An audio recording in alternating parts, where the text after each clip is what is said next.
Most of the things we buy follow a simple path. They're made, we use them, and then they throw them away. It's fast and convenient, but it creates mountains of waste. The circular economy offers a different idea. Instead of a straight line to the trash, products are designed to stay in a loop through reuse, repair, and recycling. One of the biggest companies trying this at scale is IKEA. With hundreds of stores around the world, even small design changes can affect millions of products and customers. It starts at the drawing board. Many IKEA items are now designed to be taken apart instead of tossed aside. Shelves are modular, parts can be replaced, materials are chosen so they can be recycled again later. The company says that by 2030, all IKEA products should be made from renewable or recycled materials.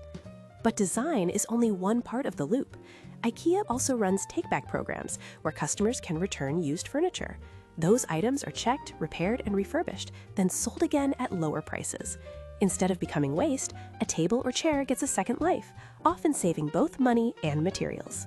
Inside IKEA stores, the same thinking continues. Waste is sorted and recycled as a standard practice.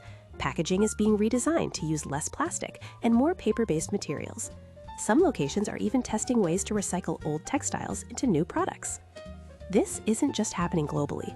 In the Philippines, IKEA Pasay has expanded its recycling stations and encourages customers to return used items. A growing share of the products sold there already use renewable or recycled materials.